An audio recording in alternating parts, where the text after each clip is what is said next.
The ingredients we will need for this quick focaccia bread are 500 grams of, this is all-purpose flour. You can use bread flour if you have it, but I know most people don't just have bread flour at home. This is meant to be a little bit more spontaneous. 375 grams of warm water, 30 grams of sugar, 7 grams of salt, and 5 grams of yeast. This is instant dry yeast. And let me show you how to put this together. So pretty simply, we are basically just going to mix everything into the bowl. Yeast, got our salt, sugar, and water. A couple good glugs of olive oil, probably like 3 tablespoons of olive oil. You can be a little generous with the olive oil here.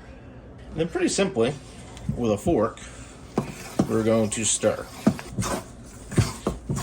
So it's okay if this is a little shaggy.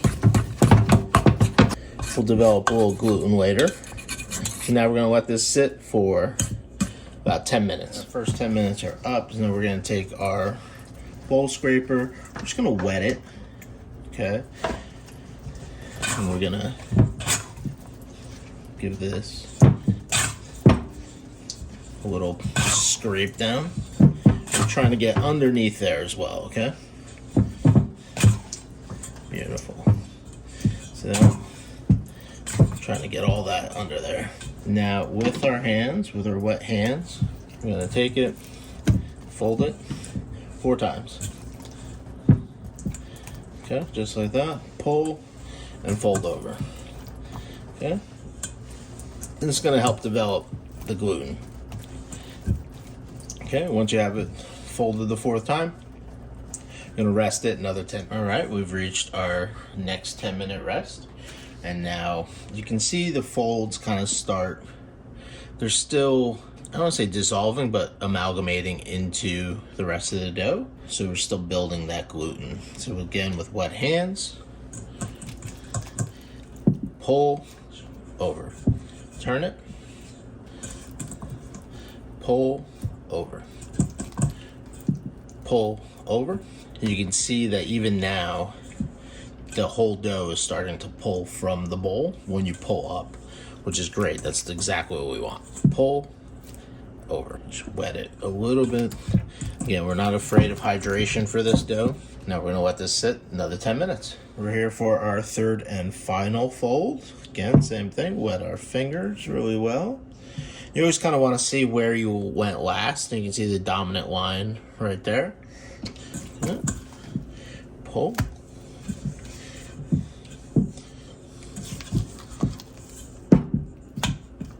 Oh, nice.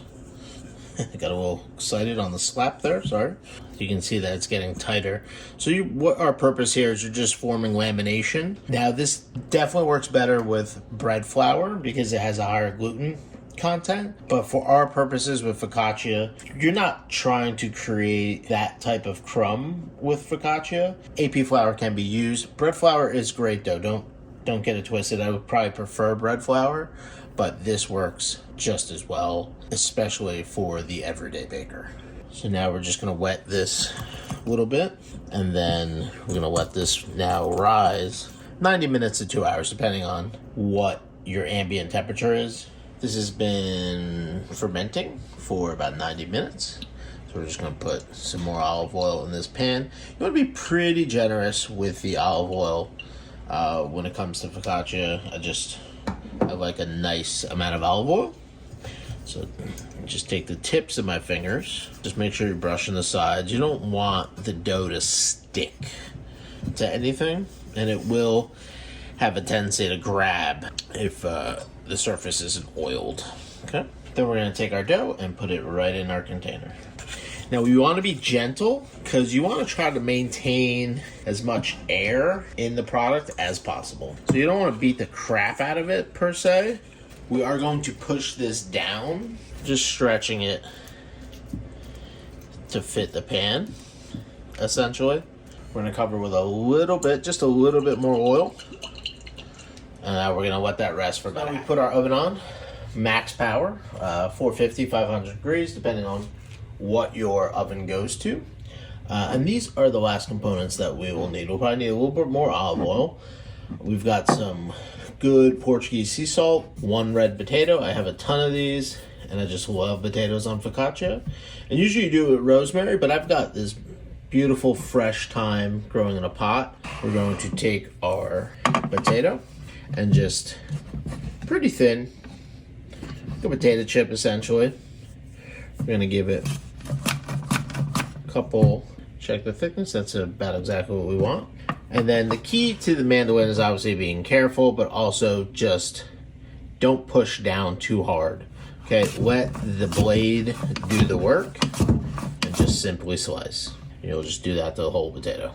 And then with the thyme, you're just simply going to cut it into pieces. We're just gonna take our thyme, put it in with our potatoes, and then some olive oil. And you don't need a ton here, just about 3 tablespoons. We're just gonna mix these all up. Just to coat the potato with a little bit of oil, and the herbs for that matter. If you coat the herbs with oil, they tend not to burn quite as easily.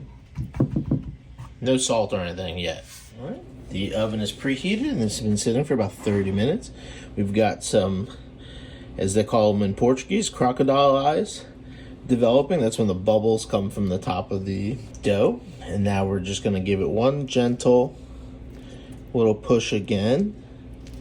Nothing crazy, just a little push. We don't want to pop the bubbles.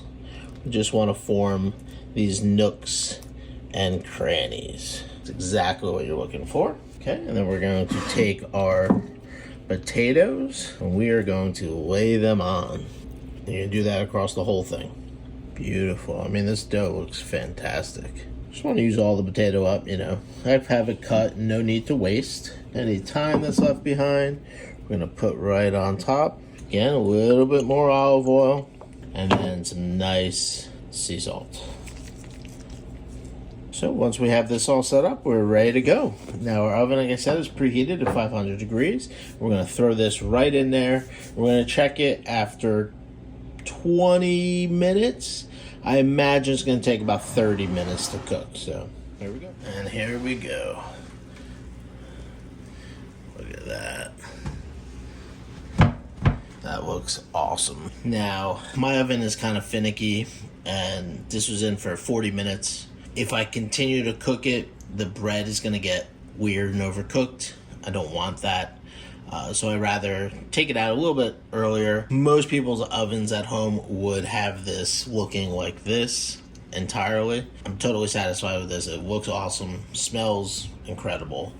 And as always, a little extra olive oil. We're gonna let this cool in this pan for probably about 5 minutes, and then I'm gonna take it out of the pan. About 5 minutes. Let's pop this out. Oh yeah. I'm just popping it out so it doesn't steam in that container. Look at that. Let me show you. Look at that. Woo! Beautiful. Oh, God, that smells good. Now we're gonna let this rest so we can cut it. All right, let's cut this up. It's still pretty warm, but I'm dying to give this a taste. Super nice crust on the outside. Look at that. That's awesome. Now this is the crumb I expect to get from AP flour. Expect to get a little holier crumb with bread flour, but the smell of this is amazing. Good crust on the outside. Yeah, look at that. This is, smells good.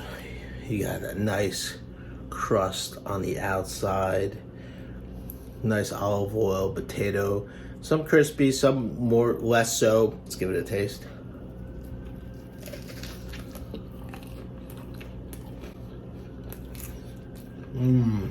That's good. What a beautiful textured outside.